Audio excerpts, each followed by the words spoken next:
হৈছে অসমৰ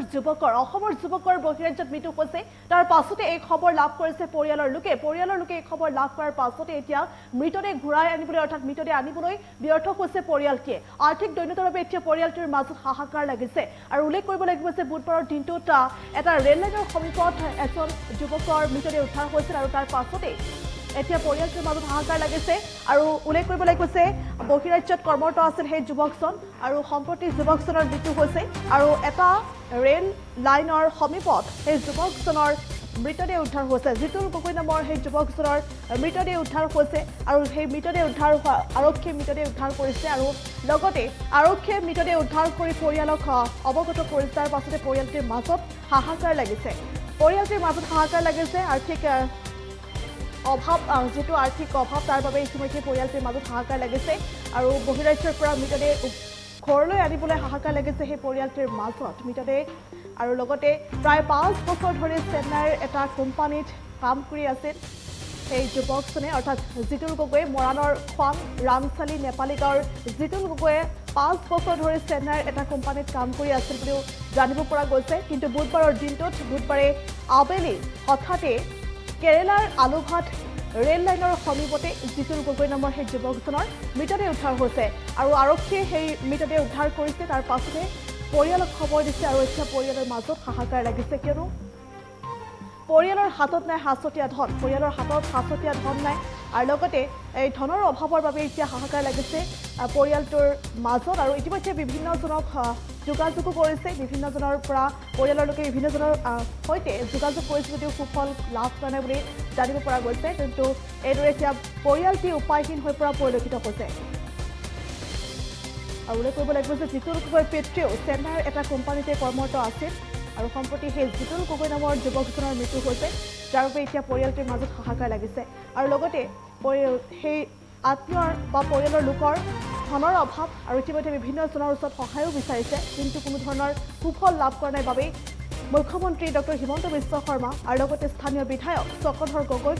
মৃতদেহ ঘৰলৈ অনাৰ ব্যৱস্থা কৰি দিবলৈ এতিয়া কাটৰ আহ্বান জনাইছে জিতুল গগৈৰ মাতৃয়ে পুনৰলৈ কৰিছোঁ বহিৰাজ্যত মৃত্যু হৈছে এজন অসমৰ যুৱকৰ 5 বছৰ ধৰি চেন্নাইৰ এটা কোম্পানীত কাম কৰি আছিল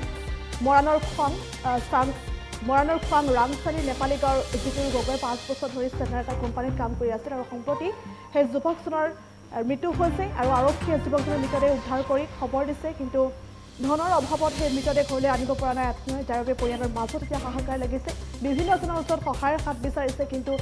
কোনো ক্ষেত্ৰত সুফল লাভ কৰা নাই আৰু যাৰ বাবে এতিয়া মুখ্যমন্ত্ৰী ডক্টৰ হিমন্ত বিশ্ব শৰ্মা আৰু স্থানীয় বিধায়ক চক্ৰধৰ গগৈক মৃতদেহ ঘৰলৈ অনাৰ বাবে ব্যৱস্থা কৰি দিবলৈ কাটৰ আহ্বান জনাইছে জিতুল গগৈৰ মাতৃ এই মুহূৰ্তত ভাষ্য আছে আগবঢ়াইছে এই ভোগা পূজাটো আজি মোৰ এটা পুত্ৰ সন্তান আছিল বাহিৰত কৰ্মতা কৰিবলৈ গৈ তেওঁ নিৰুদ্দেশ হৈছে বুলি আমি খবৰ পাইছো কালি 4টামান বজাত তেওঁক যেন উদ্ধাৰ কৰি মুখ্যমন্ত্ৰী ছাৰলৈ অনুৰোধ জনাইছো মোৰ পুত্ৰটিক ঘৰলৈ যেনে তেনে অনাৰ ব্যৱস্থা কৰে MLA ছাৰকো মই কাটৰ অনুৰোধ কৰিছো মোৰ পুত্ৰটিক যেন মই মুখখনি চাব পাৰো অনাৰ ব্যৱস্থা কৰি দিয়ক মোক অসহায় অৱস্থাত তেওঁলোকে কৰ্ম কৰিবলৈ গৈছিলে ক'ত আছে আমি ভাষা বুজি নাপাওঁ নিউজ চেনেলতে মই কাটৰতে অনুৰোধ কৰিছো আমাৰ গাঁৱৰে স্থানীয় যুৱক যাৰ নাম জিতুল গগৈ বিপুল গগৈ আৰু বুলুমণি গগৈ একমাত্ৰ পুত্ৰ